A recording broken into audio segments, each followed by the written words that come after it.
One thing that we want to focus on today is not the modality or the style of trim that we want to do, but the placement of the hoof jack for my comfort and foremost for the horse's comfort. One thing to remember is that the horse handler will never be comfortable until the horse is comfortable. So if we take care of the horse's needs first, our needs will be met as well. First thing I want to preface before we start, that hoof jack is applicable for the horse owner, for the farrier, and the veterinarian.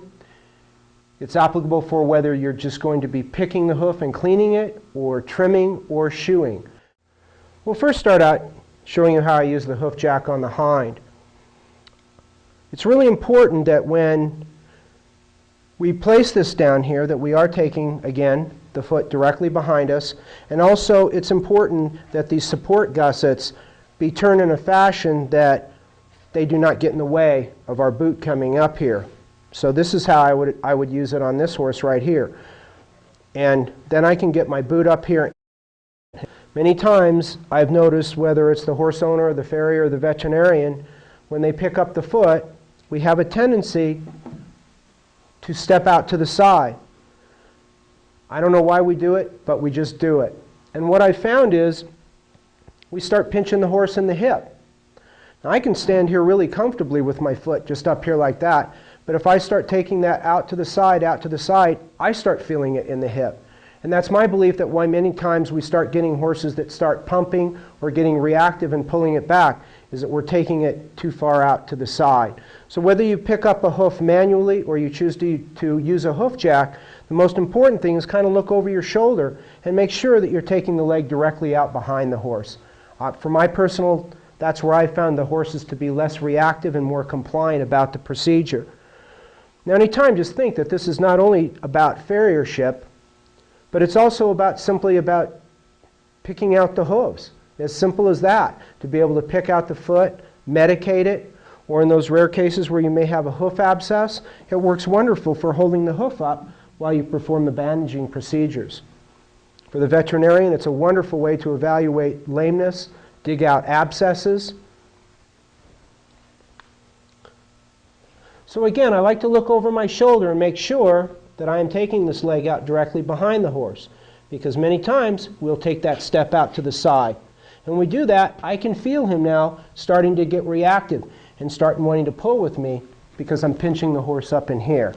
When I take it back in here, I immediately feel a relaxation in the horse. Because our knee is going to be very intimate here, we do not have to support the hoof with our knee, but we want to get here and work. We always want to make sure that these gussets are out of the way of our foot. We can adjust the stand and do it that way, or sometimes I'll just turn it around and spin it to get out of the way. Again, we don't want to take the horse too high now.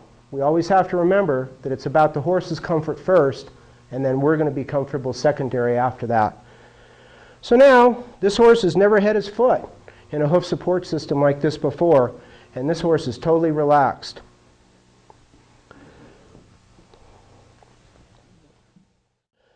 I've generally found, for me, that 3 to 4 finger widths is about all I need to telegraph the hoof jack up. Anything more than that, we start taking them a little bit too high.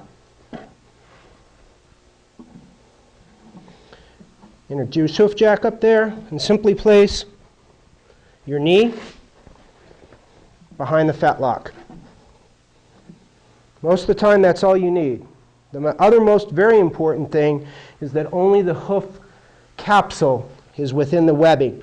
If we let it get out here too far, we have no control when we try and file or nip or work on the foot, and many times the horse gets reactive and wants to put their foot down.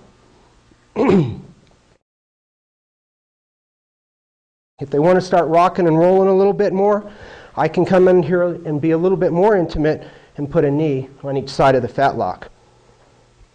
But now this horse is comfortable.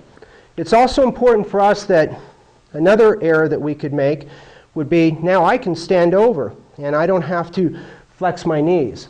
But for the support of our back, anatomically, we need to be in a flex knee position. So make sure that you're still squatting or you will have some back discomfort. One really beneficial thing that I found using the Hoofjack support system is that many times when we work on the front feet, to be able to get it between our knees, we have to abduct or pull that leg out to the side to get shoulder clearance.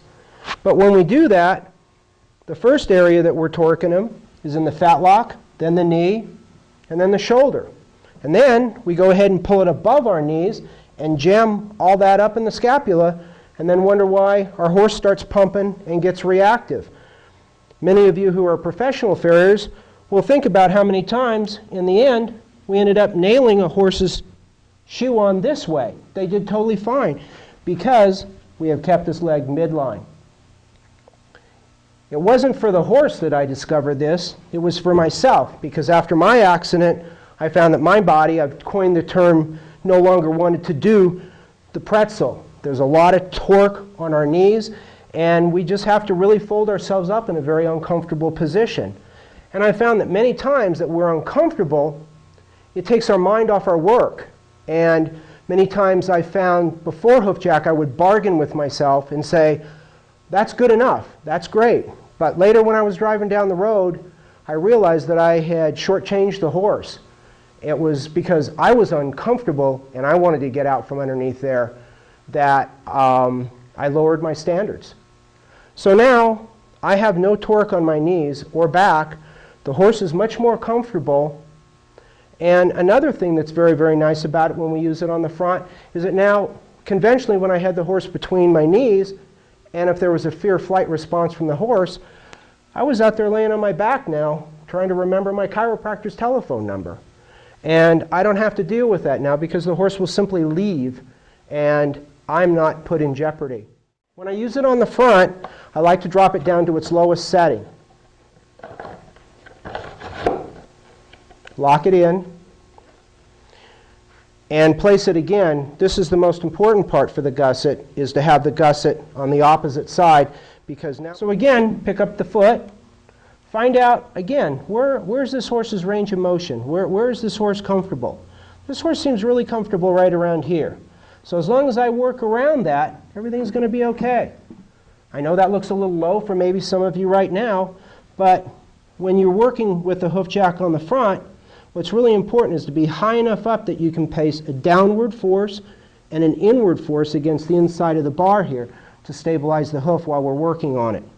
I'm going to remove my shap here for a minute just to show you folks, you get a better location of where we're putting it. I'm placing my kneecap between the bulb of the heel and the fatlock here, right in this nice little pocket here. Gusset's out of my way, foot there. Sometimes I'll add a little bit more stabilization to the base with my right foot that way. And again, like I spoke previously, my foot is totally flat here. I do not have like a reverse high heel position. Therefore, my pelvis is level and my back is in alignment because of that.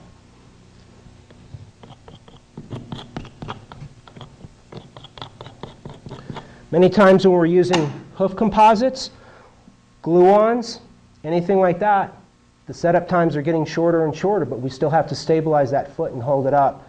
Now, I can just drop down, do my composites, and I can sit here and hold the foot and take a strain off my back and knees. And the horse is much more compliant. We don't get in a fighting situation trying to hold that foot up. Many times I've found on working on foundered and laminated horses, it is so hard for them that I've had them now leaning entirely and putting their entire weight down on the Hoofjack, and we can stabilize them and work on the foot, where many times they were so uncomfortable and they put so much weight on me that I wasn't able to hold the foot up, and it was really hard for me to help these hurting animals out.